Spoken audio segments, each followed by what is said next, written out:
তাকে physically assault করতে অর্থাৎ মারতে মারতে এখানে নিয়ে আসা হয়েছে। যারা এই কাজগুলোর সাথে জড়িত ছিল, এই দুর্বৃত্ত, আমরা তাদেরকে সন্ত্রাসী বলবো। তার যদি নিজের নিরাপত্তা না থাকে তাহলে তিনি কিভাবে একজন রোগীকে তার সর্বোচ্চটুকু দিয়ে সেবা দিবেন? না মানে আমরা ওখানে আমাদের মেডিকেলের যারা স্টুডেন্ট ভাই, ডাক্তার ভাই রয়েছে, যারা ডিউটিরত ছিলেন, সকলের সাথে কথা বলেছি, তাদের ঘটনাগুলো শুনেছি। গতকালকে যে ঘটনাগুলো হয়েছে এগুলা কোনো দিনও প্রত্যাশিত ঘটনা নয়। আমরা আমাদের জায়গা থেকে কোনো দিন এটাকে সমর্থন করতে পারি না।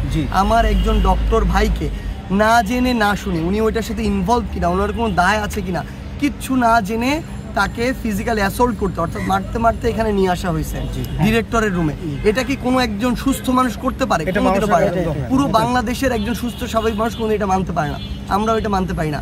ওনাদের জায়গা থেকে ওনারা বেশ কয়েকটি দাবি জানিয়েছেন।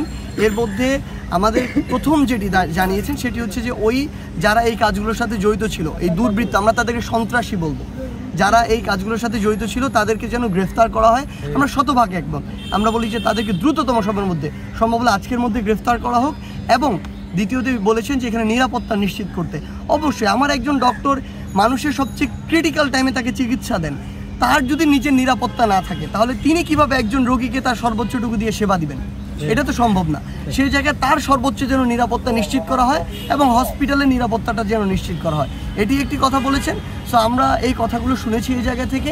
আমাদের মাননীয় স্বাস্থ্য উপদেষ্টা আপা, উনি এখানে এসেছেন, উনি সবার কথা শুনছেন, উনিও একইভাবে ব্যথিত আসলে এই জায়গাটিতে।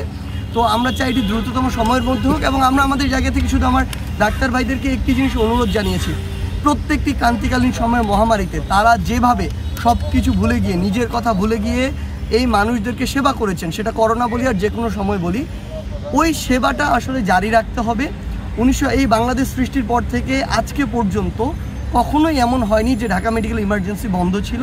আমরা তাদেরকে অনুরোধ জানিয়েছি যে আপনাদের সাথে যেটা হয়েছে আমরাও একমত, আমরাও সমব্যথী, আমরাও চাই দ্রুততম সময়ের মধ্যে বিচার হোক, কিন্তু অনুরোধ জানিয়েছি যেন ইমার্জেন্সিটা খুলে দেওয়া হয়।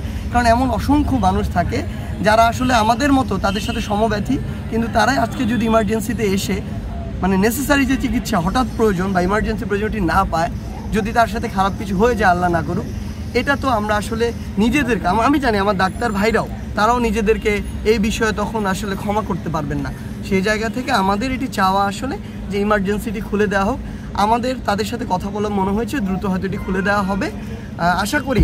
আর আরেকটি জিনিস আমি স্পষ্ট করে বলতে চাই, ডাক্তার ভাইরা আমাদের যে দাবিগুলো জানিয়েছে, আমরা আজকে যেহেতু বলেছি আমরা এটার সাথে একাত্মতা ঘোষণা করছি, যতক্ষণ পর্যন্ত তা না হচ্ছে ততক্ষণ পর্যন্ত তারা যেমন কথা বলবে তাদের হয়ে আমরাও কথা বলবো।